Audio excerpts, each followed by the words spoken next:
Assalamualaikum warahmatullahi wabarakatuh. Bismillahirrahmanirrahim. Alhamdulillahirabbil alamin wa bihi nasta'in ala umuri dunya waddin. Wassalatu wassalamu ala asyrafil anbiya'i wal mursalin nabiyyina Muhammadin wa ala alihi wa ashabihi wa man tabi'ahum bi ihsanin ila yaumiddin. Amma ba'du.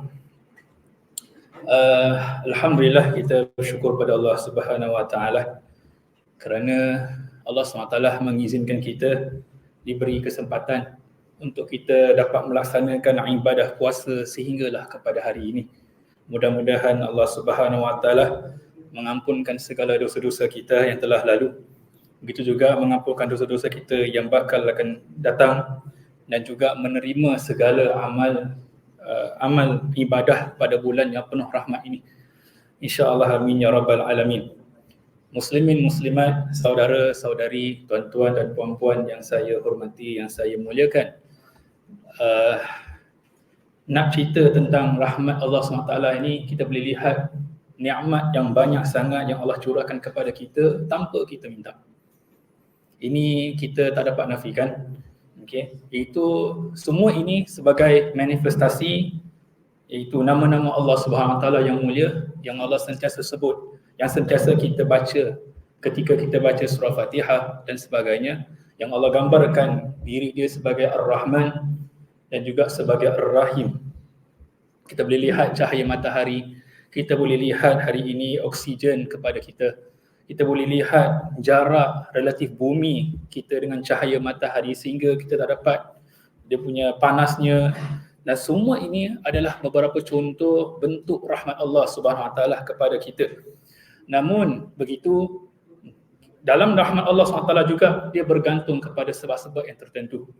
Maksudnya kita perlu bekerja keras, kita perlu berusaha untuk mendapat, dan itulah merupakan syarat-syarat yang patut dipenuhi sebagai seorang hamba Allah Subhanahu Wa Taala dan juga sebagai orang Islam dalam kita nak mengejar rahmat Allah SWT. Mudah-mudahan kita mendapat berkat itu. Antaranya berkat rahmat Allah SWT itu kita akan dimasukkan dalam syurga. Bukan atas dasar amalan kita, yang kita boleh lihat dalam hadis Nabi SAW. Antaranya yang Nabi SAW sebut, la yudkhila ahadan amaluhu al-jannah. Tidak akan masuk seseorang itu amalannya masuk syurga disebabkan amalan dia. Bukan kita tidak perlukan amalan saudara, tetapi Nabi nak bagi tahu amalan kita itu kalau tidak dikarenakan sebab rahmat Allah, kita tidak akan dapat masuk syurga pada syurga Allah Subhanahu Wa Taala. Itu sebab antara bentuk rahmat yang Allah SWT bagi kepada kita dan Allah turunkan kepada Nabi kita Muhammad sallallahu alaihi wasallam adalah bentuk tidak berlebihan dalam ibadah. Dan saya percaya ini merupakan rahmat yang Allah bagi kepada Nabi. Dan Nabi turunkan kepada sahabat Nabi, dan sahabat Nabi terus memberitahu dan juga menyampaikan kepada kita sehinggalah kita pada hari ini. Yang mana dalam satu hadis yang saya boleh kongsi dengan tuan-tuan dan puan-puan, yang mana Nabi SAW sebut, inna dina yusrun. Sesungguhnya agama Islam ini atau agama yang kita anuti ini adalah mudah. Walan yushaddad dina ahadun illa ghalabah. Yang mana kata Nabi SAW, tidak seorang itu berlebihan dalam agama melainkan akan dikalahkan. Maka selepas itu Nabi sebut fasaddidu wa qaribu wa abshiru wasta'inu bil ghadwati war rauhati wa syai'un minad duljah atau kama qala Rasulullah SAW. Maka setelah itu Nabi SAW selepas Nabi sebut tentang kemudahan dan juga jangan berlebihan dalam agama, kemudian Nabi sebut, maka disebabkan itulah kerjakanlah dengan sebaik mungkin, dengan penuh kualiti, dan mendekatilah kepada Allah dengan penuh kualiti, wa abshiru, maka bergembiralah, maka wasta'inu bil ghadwati war rauha wa syai'un minad duljah. Begitu juga kata Nabi sallallahu alaihi wasallam, mohonlah pertolongan Allah SWT di pada waktu pagi, petang dan juga malam. Maknanya ada Nabi kata wa syai'un minad duljah, sebahagian malam. Maknanya Nabi tak suruh kita beribadah sepanjang malam tanpa henti. Maknanya dalam Islam, salah satu yang Nabi nak capai pada kita dalam bab agama, rahmat yang Nabi nak tunjuk kepada sahabat, bila beribadah jangan terlalu berlebihan sehingga kita mengabaikan tanggungjawab kita yang selainnya. terutama kepada ahli keluarga kita, isteri dan anak-anak, juga kepada kaum muslim kita yang lain, juga kita menolong antara satu dengan yang lain. Itu merupakan satu bentuk ibadah. Kerana bentuk hulu ataupun berlebihan ini adalah perkara yang Allah sangat benci. Allah tak suka dengan satu orang berlebihan dalam satu benda. Itu juga dengan kita tak boleh berlebihan dalam satu benda yang mana tak disuruh oleh Nabi SAW, yang tak dikerjakan oleh para sahabat, yang tak disuruh oleh Allah SWT. Maka disebab itulah Nabi turunkan benda ni kepada sahabat Nabi. Dan sahabat Nabi merupakan contoh tauladan terbaik daripada sikap pertengahan.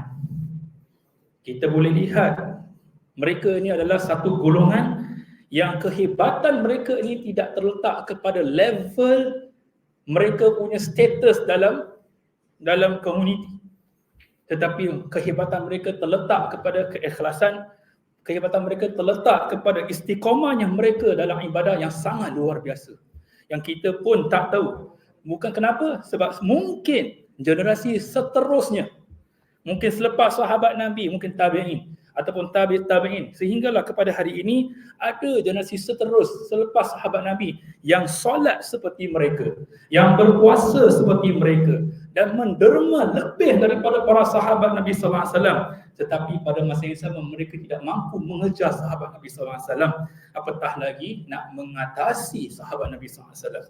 Itu sebab saya ingat satu hadis Nabi SAW, Nabi sebut, la tasubbu ashabi, la tasubbu ashabi. Jangan mencela sahabat aku, jangan mencela sahabat-sahabat aku. Fawalladhi nafsi biyadihi, demi jiwaku yang ada di tangannya, law anna ahadakum anfaqa misla uhudin zahaban ma adraka mudda ahadihim wala nasifahu, atau kama qala.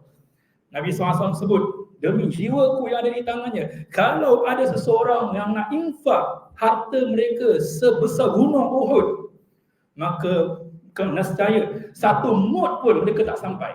Mud ini kalau ikut dalam istilah kita hari ini lebih kurang 700 gram emas. Hatta wala nasifau, Nabi kata tak sampai setengah pun mereka derma. Walaupun kita derma $1 juta sekalipun, tidak akan sampai setengah daripada apa yang telah disumbangkan kepada sahabat Nabi SAW. Kenapa? Sebab mereka punya kehebatan terletak kepada mereka punya keikhlasan, rahmat mereka kepada orang ramai. Kita boleh lihat salah satu contoh yang paling terbaik yang kita sering dengar adalah sahabat Nabi yang memegang khalifah yang kedua, itu Umar bin Khattab radhiyallahu anhu. Kita kenal tahu sejarah dia. Dia ni dikenali sebagai seorang sahabat yang tegas, berwibawa, tapi pada masa yang sama bila dia melihat seorang wanita bersama anak-anak dia kelaparan, sahabat Nabi ini, Umar, menyantuni mereka. Walaupun dia khalifah, saudara, dia bukan director, dia bukan hanya pemimpin biasa, dia khalifah yang kedua, memegang jawatan paling tinggi ketika itu, pun turun ke bawah melihat komuniti masing-masing. Dan begitu juga dia menyantuni dengan penuh kasih sayang, prihatin kepada orang ramai, walaupun mereka tak kenal Umar sebenarnya. Mungkin dia tak kenal mungkin.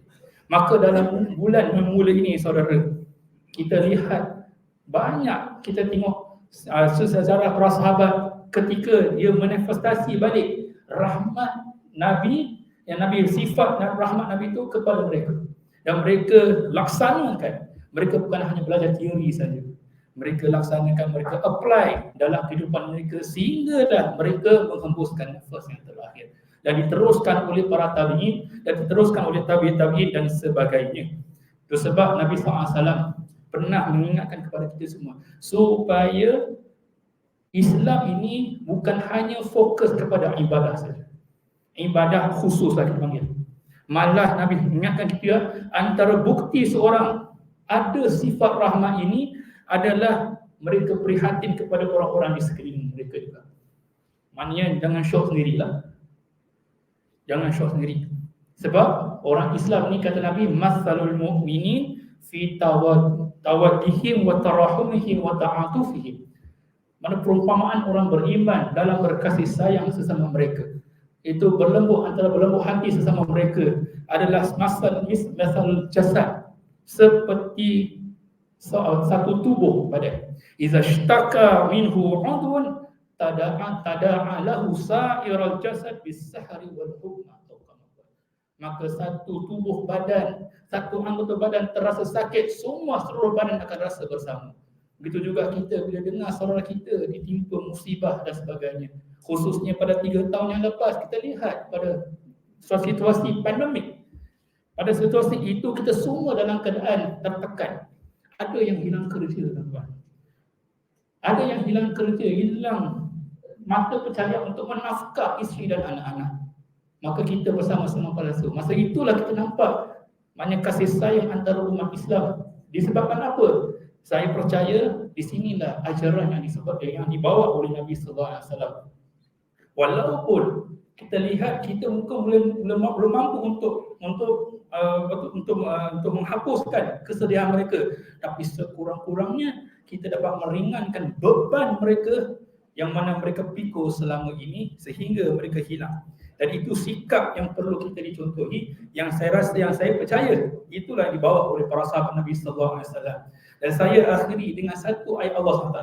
Dan saya rasa benda ini penting. Bila kita baca surah Al-Kahfi setiap malam Jumaat ataupun pada pagi Jumaat, kita lalu satu ayat yang mana ayat itu dalam surah Kahfi ayat ke-65 dan juga 66 dasar saya, yang mana Allah SWT sebut fawajjada 'abdan min ibadina atainahu rahmatan min indina wa 'allamnahu min ladunna ilma. Ini cerita apa? Ketika Allah, walaupun dalam Quran tak sebut Nabi Khidir lah, tapi Allah sifatkan orang ini ataupun hamba ini, Allah dikurniakan sifat yang dikurniakan rahmat kepada dia. Bukan saja rahmat tapi ilmu. Tapi lepas itu Nabi sebut apa? Allah kata apa? Qala lahu Musa hal attabi'uka ala an tu'allimani mimma 'ullimta rusyda. Kata Nabi Musa alaihissalam, bolehkah aku ikut kamu supaya kamu mengajarkan kepadaku rusyd. Rusyd ini dalam bahasa kita ilmu yang menjadikan petunjuk kepada dia. Kita bukan hanya nak ilmu, tapi ilmu yang menjadikan kita guidance untuk kita melewati, untuk kita lalu kehidupan kita yang penuh cabaran dan sebagainya. Maka dalam kalau kita lihat kenapa Allah SWT sebut rahmat baru ilmu, maknanya sebab yang di sebaliknya, yang tersirat. Maknanya ada orang dia berilmu, dia pandai tapi tak pernah berkasih sayang. Allah tak pandang orang macam ini. Hari ini soal ilmu pada saya tidak ada masalah. Mungkin tak ada masalah. Hari ini banyak anak-anak muda kita semua pandai-pandai belaka. Tidak ada orang yang tidak ada diploma di Singapura. Khususnya lah, di tempat lain saya kurang pasti. Di Singapura tidak ada masalah tentang education. InsyaAllah semua ada education. Walaupun serendah diploma tidak mengaku. Tetapi berapa ramai yang ada sifat kerahmat ketika mereka berilmu. Tak cukup dengan berilmu. Allah sebut lepas tu, Nabi Musa cakap apa? Rusyda. Rusyda ini kebijaksanaan, kematangan. Ada orang dia ada rahmat, ada orang dia ada ilmu pada masa sama, tapi tak bijak. Dia tak matang dalam berfikir. Dia tak matang memberikan satu solusi kepada orang. Mungkin dia ada ilmu agama, dia ada ilmu mungkin akademik dan sebagainya. Dan dia ada rahmat dengan orang, dia tunjuk dengan baik, tapi tak matang. Ini pun kita nak. Sebab kita sebut tentang rahmat, Nabi bukan rahmat saja. Nabi ada sifat fatana pada masa yang sama. Nabi ada sifat orang yang berilmu. Dia bukan saja nak menegur orang. Kita semua lihat dalam hadis Nabi, ketika sahabat Nabi tanya satu benda, mungkin beberapa sahabat Nabi jawab dengan jawapan yang berbeza. Kenapa? Begitu juga bila ketika orang Badui datang ke masjid, kenapa Nabi tak tegur? Sebab Nabi bukan hanya berilmu, Nabi bukan hanya dia rahmat, tapi Nabi bijak ketika nak menegur orang. Bijak dalam nak menghukum orang, bijak dalam bab bagaimana untuk nak selesaikan satu masalah. Dan pada saya, kita kekurangan benda tu. Kita kekurangan, walaupun saya sendiri. Kita mungkin ada ilmu, belajar tinggi-tinggi. Mungkin kita ada sifat lembut dengan orang, sifat rahmat dengan orang, tapi belum tentu kita ada matang. Itu sebab nak capai benda ni, kita perlu ada pengalaman dalam bidang. Yang kedua, mesti kena pengalaman dalam bab matang dan juga berfikir. Yang pertama sekali, anak muda ada. Hari ini anak-anak muda ada benda tu. Dalam bab bidang tertentu, mereka matang dalam benda tu. Mereka ada pengalaman yang sangat luar biasa. Hari ini anak muda semua pandai dalam design semua. Tak perlu ikut tunjuk ajar daripada orang-orang yang dewasa. Tapi mereka kurang dalam bab hakikat kehidupan. Kita nak kerja sama. Sebab Nabi dalam bab orang dewasa, orang yang lebih usia dengan orang yang lebih muda, Nabi sebut apa? Nabi sebut kita saling sayang menyayangi. Sebab kita perlu orang yang berusia, sebab mereka lebih kenal hakikat kehidupan. Mereka lalu kehidupan itu dengan penuh cabaran dan sebagainya. Mungkin kita tak lalu benda itu. Tapi dalam bab bidang hari ini, orang muda kita penting. Jadi kalau kita gabung dua-dua ni, insya-Allah saya pasti itulah yang dibina oleh Nabi sallallahu alaihi wasallam. Ada kalangan sahabat yang berusia, ada kalangan sahabat yang sama umur dengan Nabi sallallahu alaihi wasallam, ada sahabat daripada orang lebih muda daripada Nabi sallallahu alaihi wasallam walaupun masih muda. Dan ketiga-tiga ni kita perlu dalam satu komuniti yang sama. Insya-Allah mudah-mudahan kita ada tiga benda ni, dakwah kita akan terus sampai ke jiwa masyarakat kita masing-masing. Wallahu taala alam. Aqulu qawli hadza wa astaghfirullahi wa lakum. Wassalamualaikum warahmatullahi wabarakatuh.